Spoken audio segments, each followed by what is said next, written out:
people from Wisconsin, a class from Yeah. Wisconsin, Pennsylvania, Minnesota. Wow. Keep telling us where they're from. Drop in the chat We have Miss window. Reuter's second graders from Missouri, Northern California with Miss Gray's class, uh, South Carolina. Oh, Miss Brooks' third grade from Atlanta, Georgia. Greetings from Indiana, Pittsburgh, I'll Levittown, just put it in the chat. Pennsylvania. More Pennsylvania. Pennsylvania is in the house. Miss Nice. Middleton's fifth grade from Richmond, Virginia. Miss Peterson's second graders from Greendale, Wisconsin. Michigan middle schoolers. All right, listen. All right. Well, thank you so much for joining us today, everyone. My name is Dr. Drizzle, and today we are in Olympic National Park, standing on the beaches of Ruby Beach in the state of Washington. We are so excited to have you with us. It is a beautiful day here. I'm here with some amazing rangers, but before we start, I would like to make sure we thank the National Park Foundation for their collaboration on this project. Students, we have several teachers that are helping us out today with the chat. So we're going to ask that you keep your microphones muted. You're welcome to keep your cameras on. And we're going to be asking multiple questions today. We're going to be sharing a lot of information for you, and you're going to throw your questions into the chat window, and our moderators will share those. But we're also going to have a time during this event today where you can share with us. So, Ms. Schwannekamp, can you please give me a yes, we're ready to go? It looks like we're ready. We have people from all over. This is so exciting. So we can't wait to learn alongside all of you. Great, great. Well, again, welcome to Crossing America Live from Ruby Beach at Olympic National Park in the state of Washington. We're on the West Coast today. We want to thank again the National Park Foundation for our year 3, Crossing America year 3. We have had an amazing time over the last 3 years visiting beautiful places across the country, and this is one of our favorites. It took us a while to get out here this morning. We had to crawl over logs and we had to come pulling big cases out here in the dark, but we are finally here. For those of you that are sharing out today, we're going to ask that you share out with our social media. So we have that on the screen right now. If you'll put that up, there you go. Our social media today, make sure you're sharing and thanking the National Park Foundation, thanking Olympic National Park. And again, we are so glad you're here. So we're going to start off with a really cool activity. Let's keep that back on the screen, please. The first activity is what do you know, or what do you notice? What do you wonder? And what does it remind you of? So I'm going to show you a quick 1-minute video, no sound. And what we're seeing in this video is actually what is under our feet here at Ruby Beach. So I want you to get your pencils out, have something to write on. I'll give you a second to get that ready. But again, no sound on this. So you're really just activating your vision. You're thinking about what do you see? What do you notice? What questions do you have? And if you've ever seen anything like this before in nature. So I'm going to assume you've got your pencils ready. And here we go. So take a look. First of all, you're thinking, what do I notice? What are my eyes actually seeing? Writing that down or sketching that. And then we hope that that leads you into what do you wonder? What questions do you have about this?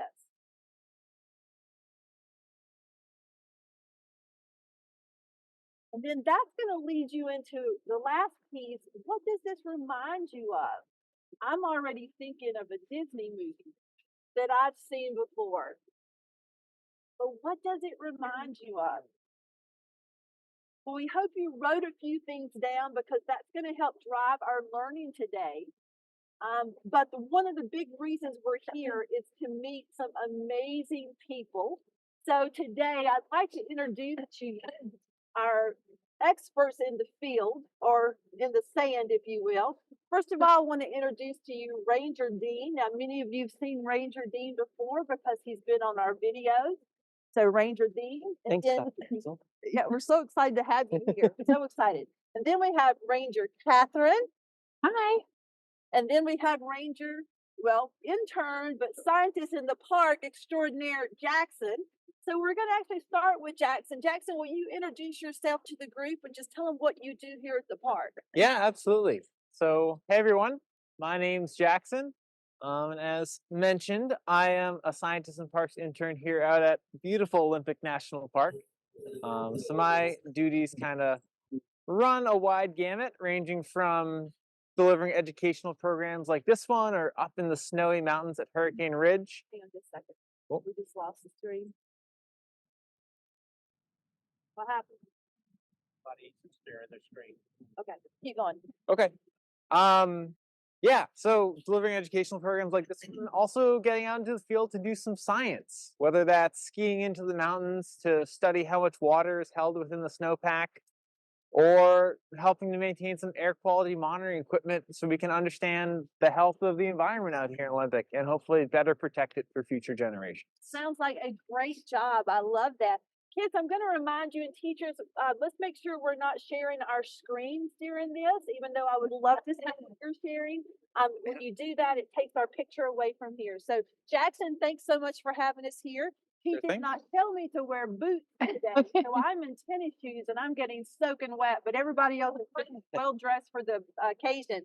Ranger Catherine, tell us a little bit about yourself. Yeah, so my name is Ranger Catherine. I have the pleasure of working along these two folks here at Olympic National Park in education.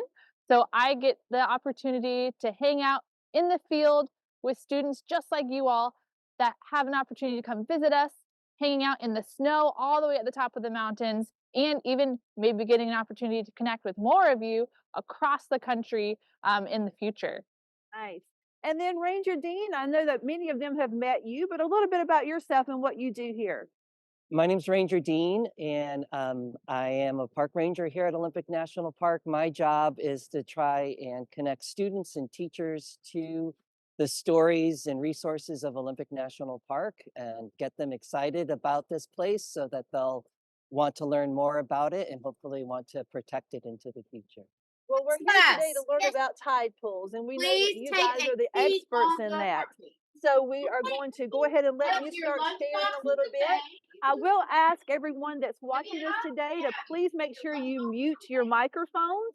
That will just help us with the sound all around. And let's go ahead and start talking about tide pools today. All right, so I'm going to start with where we are. Dr. Jules already mentioned we're at Ruby Beach in Olympic National Park. Olympic National Park is nearly 1 million acres. We have 65 miles of coastline along the Pacific Ocean. We have rainforests and other old growth forests, and we have the mountains, which was where we met the last time we did one of these, one of the recordings.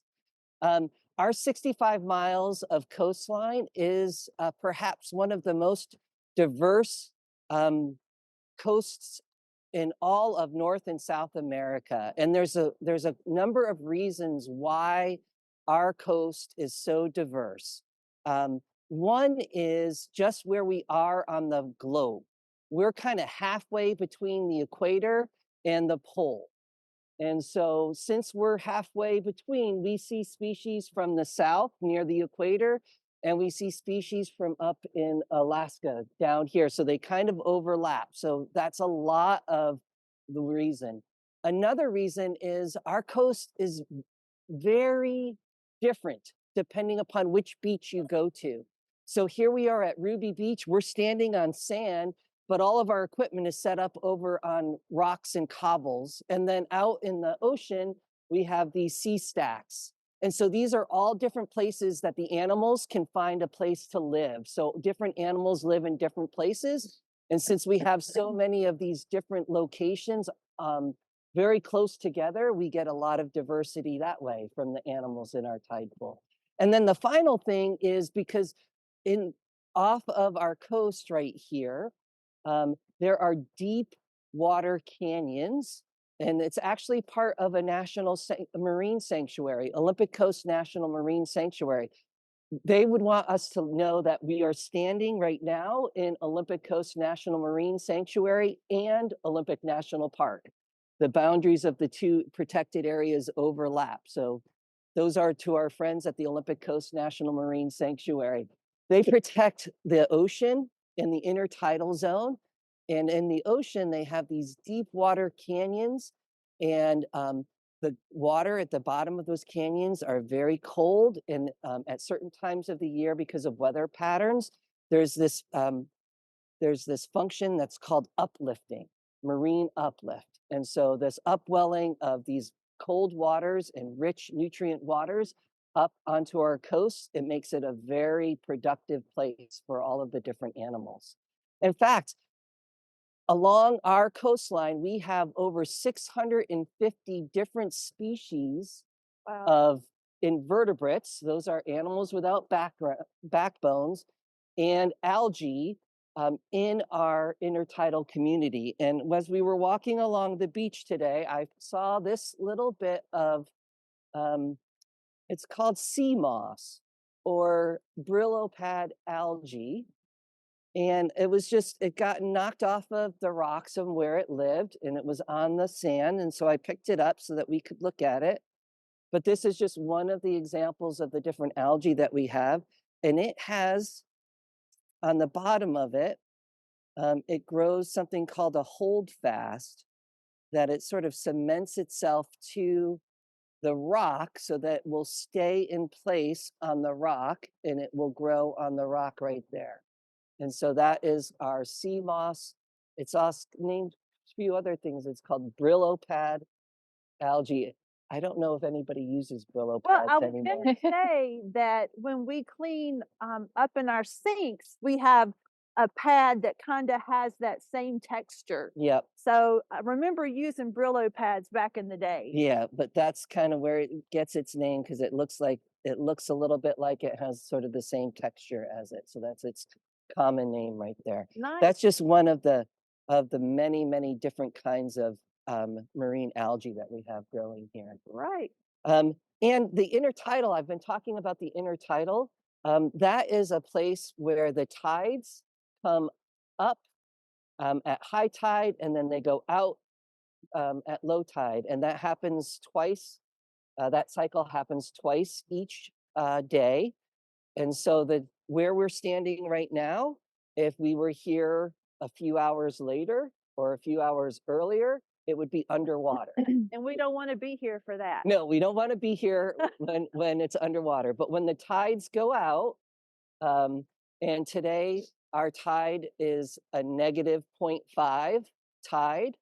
So when the tides go out, it exposes some of the creatures that live in the intertidal zone in those, what we call tide pools.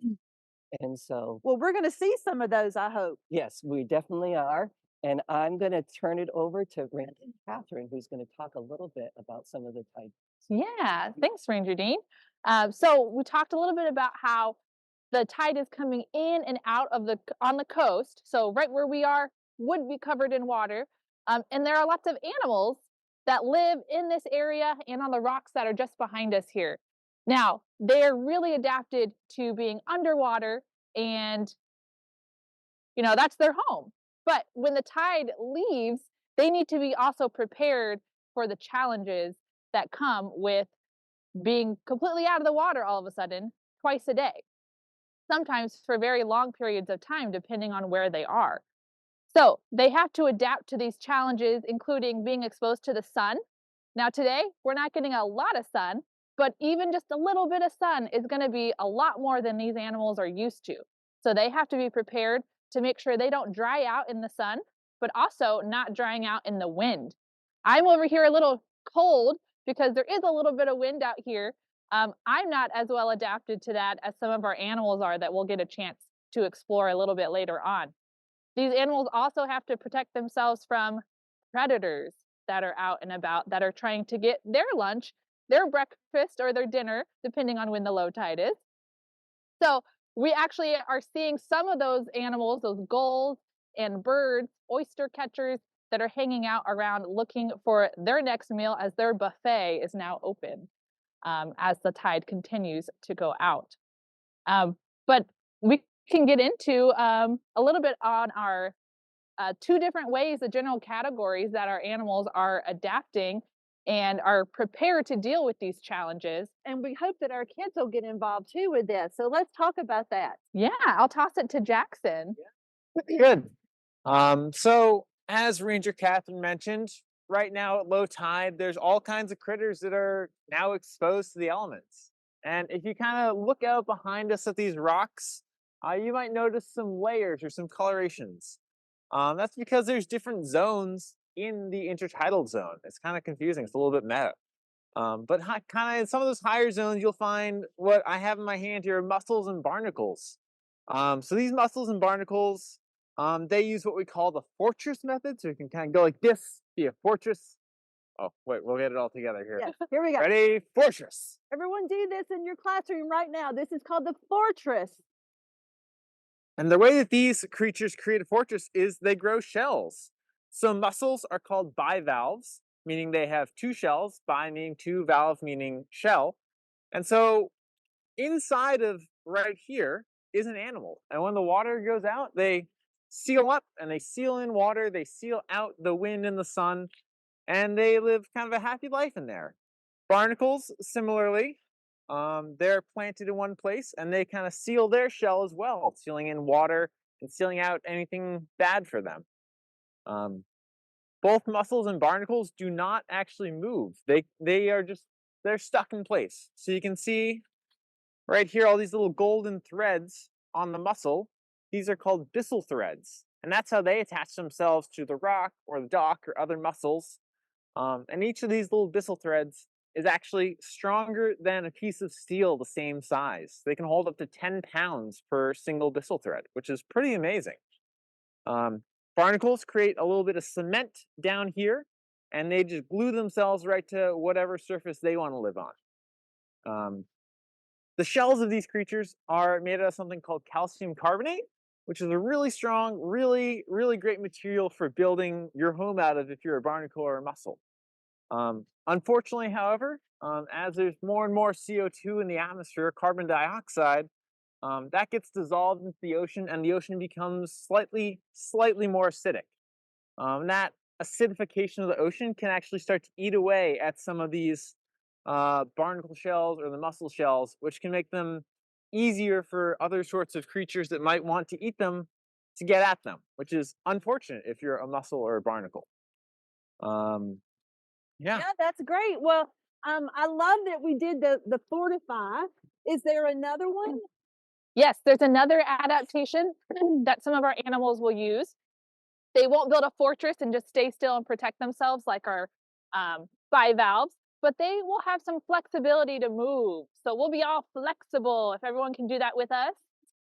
They actually move about and find their best place to be, whether it's a high tide or a low tide. They'll move around to make sure they're happy. Well, I love that. So kids, I want you to toss into the chat window any tide pool creatures that you think we might find, and we're going to take off and start looking for some of those. So teachers, if you'll drop in some ideas of tide pool creatures, and if my Miss Schwannekamp and Miss Brown, if you guys can share what you're seeing dropped into the chat window, and we're going to head out to the tide pools.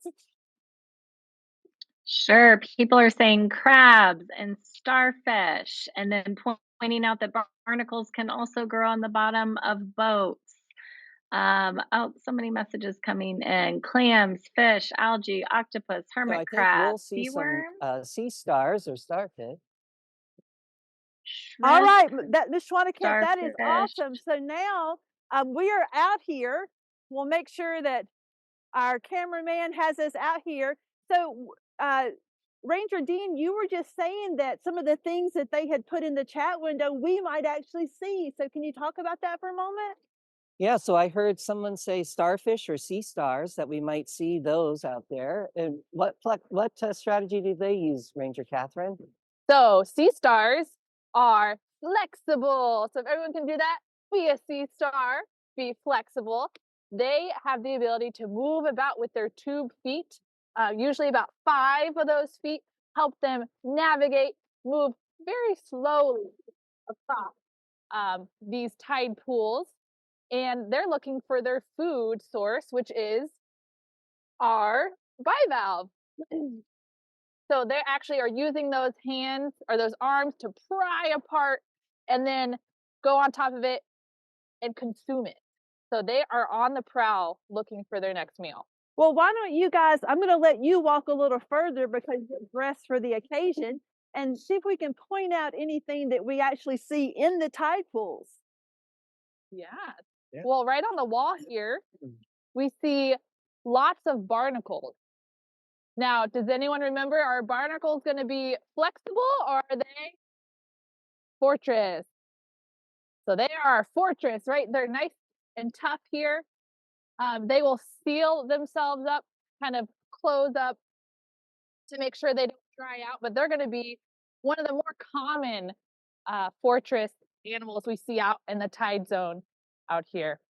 When the tides come up and the rock is covered with water, the barnacles will open up their shell and then they will send out little appendages, little arms called cilia, and they sort of look like fans. I probably won't be able to see this picture from all the way over there, but they look like little feather dusters, and they're filter feeders. So they'll actually be grabbing the tiny microplankton, the little plankton, either animal plankton or plant plankton that's floating in the water column, and they'll filter that out and they'll bring it in and they'll eat it.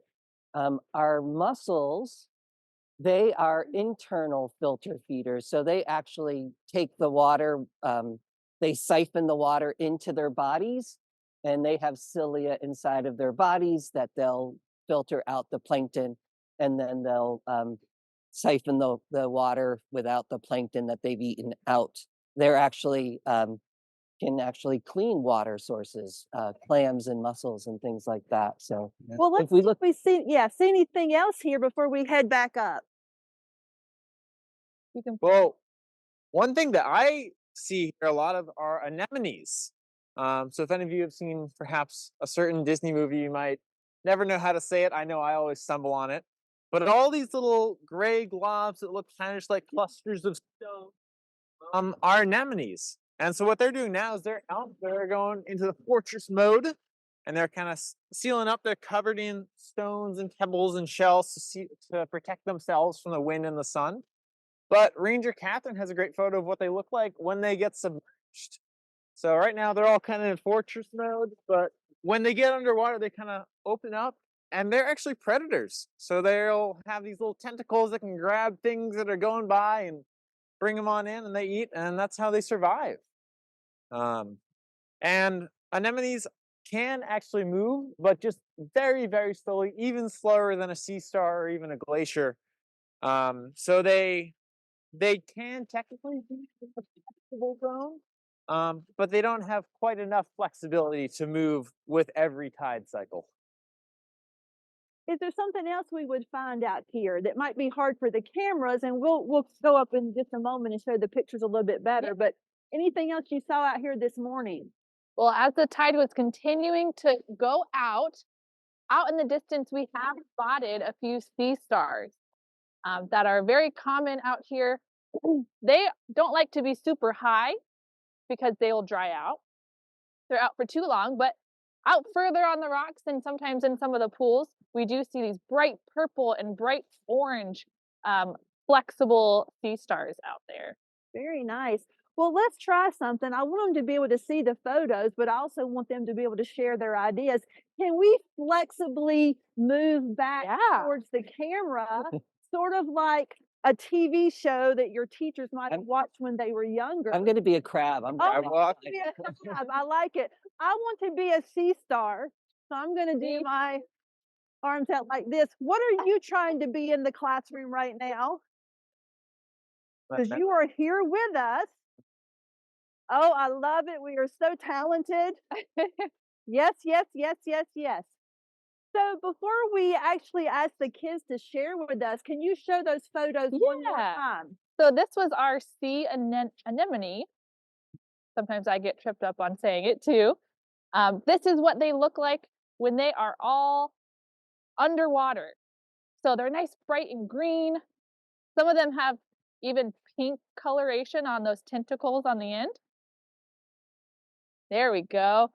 So they'll open up and you can see on this one, it's kind of starting to close up a little bit. That's what they'll do when they're exposed to the air and the sun and they're out of the water. So that's a lot of what we saw with Jackson, was seeing a lot of them that are all closed up. But underwater, they will unfurl like a nice flower and start getting to eating.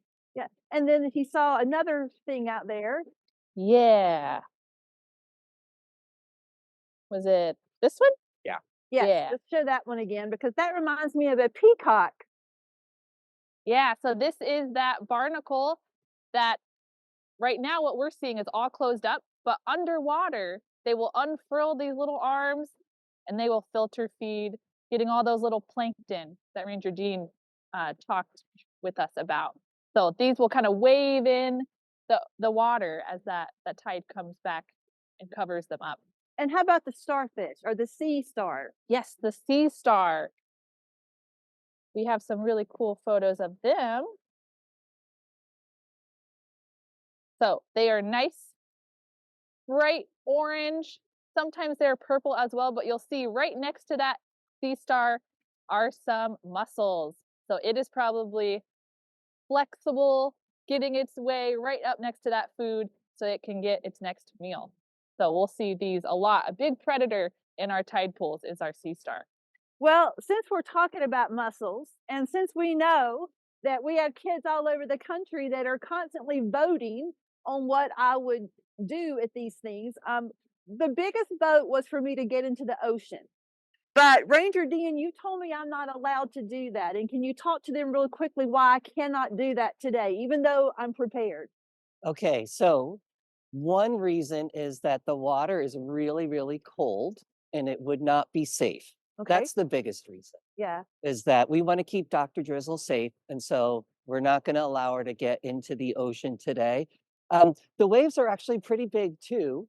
And so I hope that you've been watching the waves behind us, because that's one of the things that you should always do when you're on the beach, is to keep an eye out on the ocean, because sometimes a big wave will come in that will be a sneaker wave, and it'll sneak up on you and it could pull you back into the ocean. So we don't want that to happen to you either.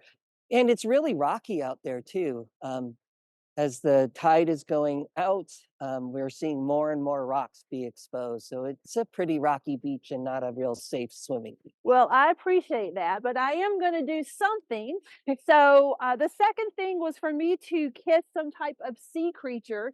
Now, you might be asking why we're not picking up sea stars and things like that. And that's because we don't need to do that. That's not good practice. These animals live where they live, and we wouldn't like them to come to our house and pick us off the couch.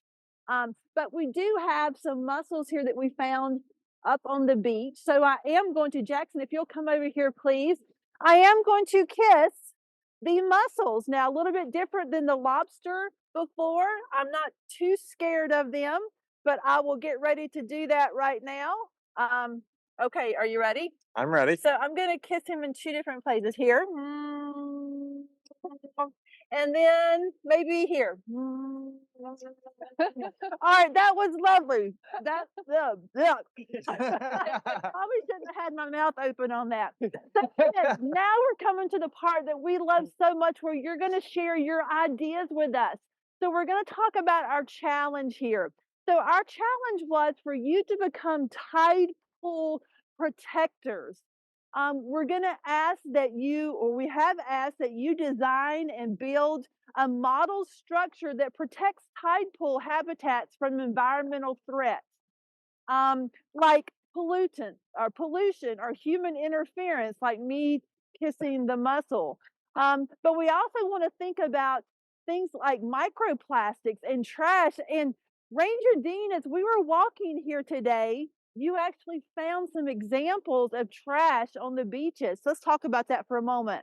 Yeah, so as we were bringing our equipment out here to connect with you all, we found, as we were walking along the beach, we found a few pieces of human trash on the beach. So we found a water bottle and we found some rope. And the problem that we have with these types of materials is that they're made out of plastic. And as they're in the ocean, they start to break down and they get smaller and smaller and smaller. And then they become what we call microplastic. So the plastic is very, very small. In fact, it's probably small enough that some of the mussels and the barnacles would filter some of that plastic out. So some of the tide pool creatures are actually probably eating a little bit of plastic in their diet. Not good. Not good. Because I'm eating sand right now. And that is definitely not good. All right, kids, this is going to be your time to share with us. So we want you to think about what you can do to protect tide pools like this all over the country, and actually water in general, because water is life. And we need to make sure we're connecting what we put into the water with what comes out of the water. So think about that. And I'm going to turn it over to my moderators and see if we have anyone that is willing to share with us today their ideas of how to protect waterways. Well, we have Miss Brooks' class in Atlanta, Georgia, and I think she has someone ready to share. So Miss Sounds Brooks, great. you can unmute. Hi, everyone. Can you hear me? Yes. Yes. All right. So this is Ruhi, and Ruhi's got a sketch about what her solution is. Ruhi, can you talk into and show them your picture? So this is Speak up. a tide pool, and here are some vents that can take out the microplastics and sandstone walls that can keep out bigger pollution. I love that you're thinking about microplastics, exactly what Ranger Dean just talked about. And remembering that microplastics that get into our food can also get into us. So that is a whole stream of thinking that is really smart. Ruby, thanks so much for sharing that idea. I also think we have from Indiana, from Miss Bell's class, I believe we have someone ready to share.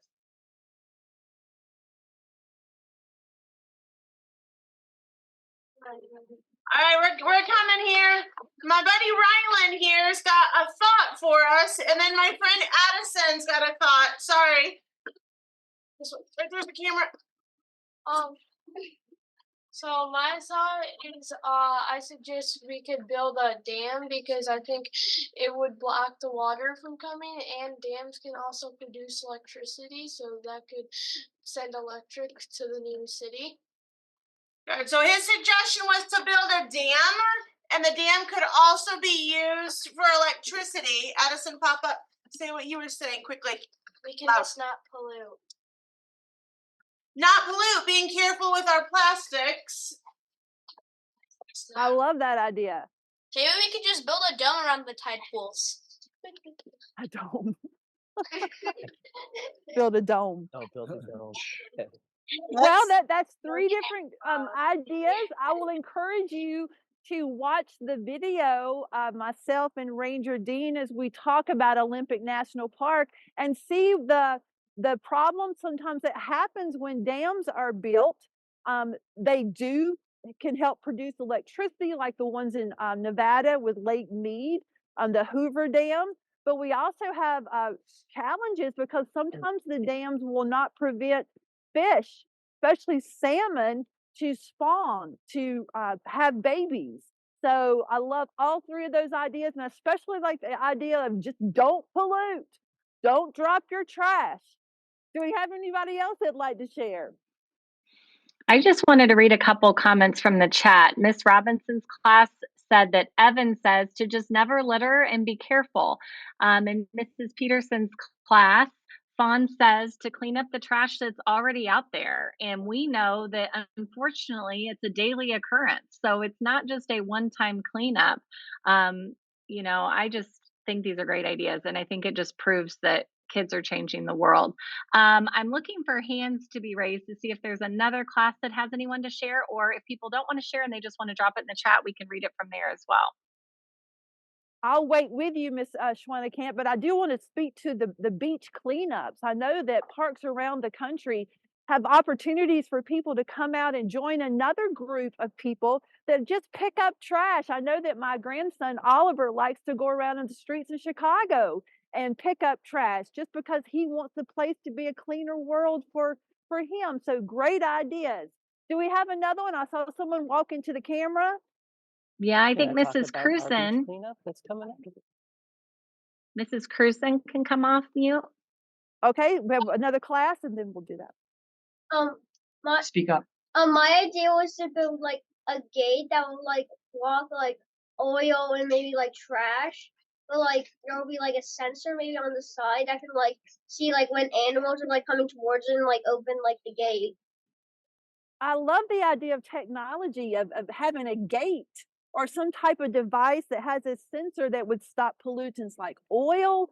That is a wonderful idea. And speaking of cleaning up the beaches, Ranger Dean, you were talking earlier about an opportunity to come here and help clean up. Can you talk about that? Yeah, so Olympic National Park participates in a Washington coast-wide cleanup. And so on Saturday, April 20th, we're going to have volunteers sign up and come out and help to clean up the beaches on Olympic National Park to grab some of the plastics and some of the other trash before it breaks down and gets too small for us to really easily pick up. I love that. And that actually does happen around the country. I know that Biscayne and Big Cypress and Dry Tortugas and a lot of the coastal parks at Acadia, they do these beach cleanups. Now, you can come join them, and that's just fun in numbers, but you can also just do it on your own. When you're around and you're looking at things on the ground that shouldn't be there, carefully pick those up and dispose of those.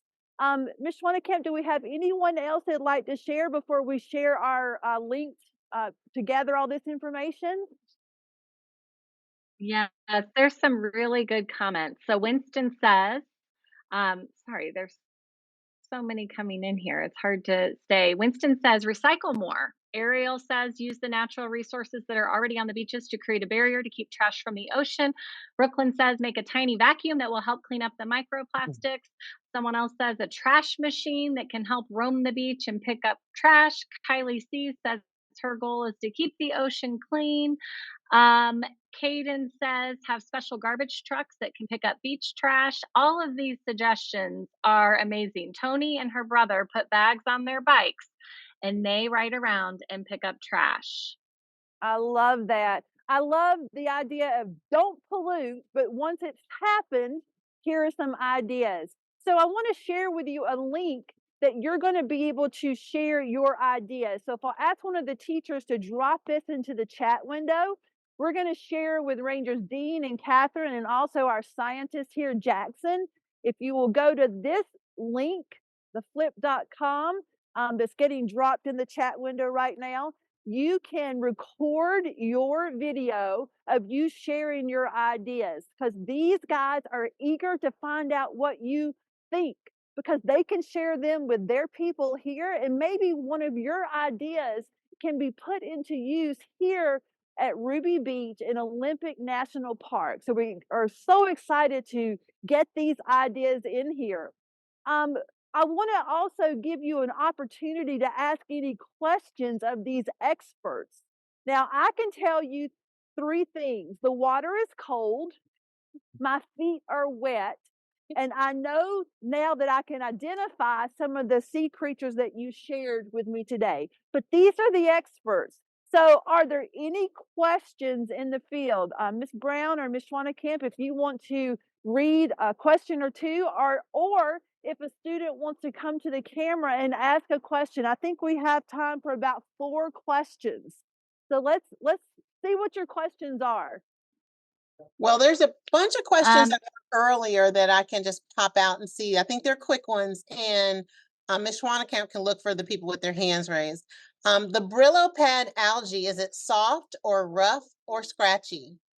So we're asking, unfortunately, Steve, they can't hear anymore in their earphones, so I'm going to repeat the questions. That Brillo pad thing, was it soft or scratchy? Or can you describe how that feels in your hand? So it is soft, and it has little branches on it. So there's lots of little things. It feels like a hairbrush, Okay, kind that's of a the good. same consistency of a hairbrush. Great. So you could like trim or do your beard and get that a little bit more Yes. straight Trim- while you're here. Yeah. So you can use, things from the ocean to take Yeah. care of your personal appearance. Yeah, a little bit like if you have ever used a natural sponge. It's Okay. a little bit like that feel. Great question. Great question. Do we have another one? Another really quick one. What's the temperature today? What is the temperature today? Well, I think it's about -40 right now. My feet are wet, but actually it is. It was 36 yeah. degrees when we pulled into the 36 parking degrees. lot. Yeah, so I It's think probably about 4. about 40 degrees now, which is really, really warm compared to our last live stream, which was in Voyageurs in Minnesota, where it was 8 degrees. But I think it has to do with wet feet Yeah. and a little bit of the wind. Another question? Yes, Miss Hinton and Miss Gosha's class, Lachlan has a question. Okay, Lachlan. My name is Lachlan, and I have a question. Are there any jellyfish living in tide pools? Oh, great question. They want to know if there are any jellyfish that live out here near the tide pools. Catherine, do you know, or Jackson? I don't know. Ranger Dean might have a better idea. There are jellyfish that live out in the ocean, and sometimes we actually see them washed up onto the beach. There's one jellyfish that's called by the wind sailor, and it has like a little sail that it puts up off of its body, and it gets pushed around by the wind. And you can see sometimes you can come out to the beach and you'll see the beach just littered with all of these by the wind sailor jellyfish. Okay. And they're very beautiful. They have like a blue tint color to them. We're not going to touch them though. They don't have tentacles. Oh, okay. So they they're won't not stick you. stinging. They're not as stinging. At least when they're up on the beach, they don't have their tentacles and they won't sting. Okay. Mhm. I do want to say something real quickly though. I love when adults sometimes don't know the answers. And did you see how they said, I'm not sure. Ranger Dean, do you know? That's because we're always lifelong learners. We never have all of the answers. In fact, when they were looking for things to share this morning, they couldn't identify something. So they opened up a book. Yes, adults still read books. They opened up a book to identify this. So thank you for being very transparent in that. And then thank you, Ranger Dean, for knowing the answer, because if they'd have asked me, I would have said, sure, they're right here below us right now. Another question. Here's one we got a couple of times. Exactly what are the sea stacks? Repeat that, Miss Brown. What are the sea stacks? What is a sea stack? Yeah, so talk about these sea stacks behind us. Yeah, so behind us are sea stacks or some rocks. They're actually parts of the main continent that have persisted despite all the winds and the waves. So as you've seen behind us, waves have been constantly rolling in and they don't stop. They go 24/7, 365, and sometimes it gets very windy. And all of that wind and water and whatever they can throw at it tends to wear away at rock or sand or whatever is holding up the land where our houses and roads are. But sometimes there's pieces of that land that are hardier and sturdier than others, and they don't get eroded away. And that's what forms these beautiful sea stacks and rock outcroppings behind us. Yeah, and he talked about when the weather, the wind and the water gets thrown at that, and we call that erosion, Yep. right? So we have erosion here. In fact, the place that we're staying just down the beach has some houses that are sitting right on the edge of the bluffs. Because the wind and the water is eroding away that area, those houses aren't as sturdy anymore. We don't see that on the East Coast as much because we're at sea level and we go go just a little bit above for long periods of time. But here, like you talked about the diverse landscapes, we have rocks and mountains just right where we're looking. Well, I think we have time for one more question if you want to give us one. Here's a really good one. So Evan in Ms. Robinson's class says that it looks like it's really fun to be a ranger. Could you tell us a little bit more about your job? Oh, wow. So this is the favorite question of rangers all around the world. It looks fun to be a ranger.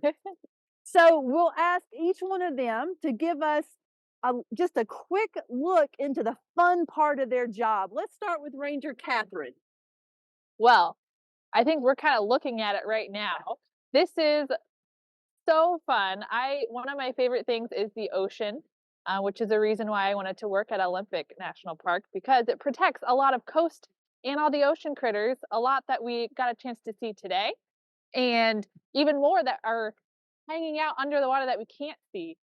So getting an opportunity to get outside, away from the computer, to go out, be in nature, be by the ocean, and just get to experience it. That is the best part for me. I love it. And this is play. I mean, you're getting to just be in nature and look at animals and Learn pick new things up, things. learn new things, meet kids Exactly. from all around the country. Now, Jackson, you're a scientist and you're working in the parks right now, but what's something fun that you just love about your job? Yeah, I mean, I think I have to agree with Ranger Catherine here that getting to be able to go out and explore the beaches and the mountains in the name of work and science is pretty great. And I enjoy spending time outside on my own time as well. But at a higher level, I really enjoy the opportunity to get to learn about the park, learn about the intertidal zone or the mountain snowpack, and then share about it with people like you. That's a really, really special thing that I get to do as part of the National Park Service here. I love it. And Ranger Dean, you've been around a long time. Now, I'm not saying you're old, but you've been here for 15 plus years. What is your favorite thing to do as a ranger? I think one of my most favorite things to do is to take students on field trips into the park, whether that's coming out to the tide pools or putting on snowshoes and traipsing around up in the snow on Hurricane Ridge, and just seeing the excitement and the discovery when students see something for the first time or learn about something that they hadn't known about before. It never gets old. It makes it fresh all the time. I love it. And I'm not a ranger, but we get to hang out with rangers. So we get to have that fun just by osmosis. We're them. In fact, we're going to do something fun real quickly again. So I want us just to review our words. So when we're talking about barnacles and mussels, sea anemones, and we want to protect them, we are going to do fortify. So everybody in the room is doing this. We're looking beautiful, kind of look like a yoga pose here. But then when we're in the water or we want to be able to move around, that's called being flexible. So let's do the whole flexible thing. So while they're continuing to be flexible and being filmed all around the country, I want to thank everybody so much for joining us on our final Crossing America Live for this school year. And in fact, we are so thankful to Olympic National Park and to these rangers. You can stop them. And especially the National Park Foundation, which supports all of our work during the school year with Crossing America Live. I also want to thank our amazing teachers that bring their kids on constantly to watch us. I want to thank our moderators for today. I also want to let you know that on our website, there are tons more of these opportunities. So teachers, if this is your first time with us, we want you to go to where it says on our website right there, and you're going to see all of our live streams from the last few years, all of our videos, over 150 videos from the national park sites. Get involved with your national parks. They are the best classroom you will ever have.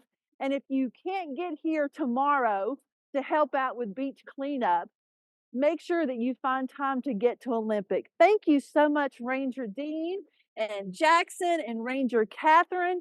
So on behalf of Expeditions in Education, Olympic National Park, the National Park Foundation, and our flexible Rangers, we are saying goodbye and we're out of here. And kids, for just a moment, teachers, you can unmute so we can all say goodbye together. Thank you so much.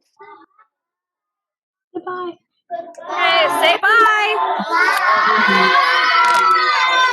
One more time, say bye and thank you.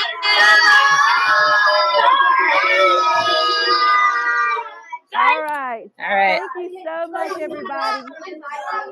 Thank you, Ms. Schwannekamp and Ms. Brown and all my teacher friends out there. We thank you so much. And we will see you next year, next school year in the fall for our next, we're getting ready to release our live streams and we'll put them out there soon. So again, have a great day. Bye, everybody.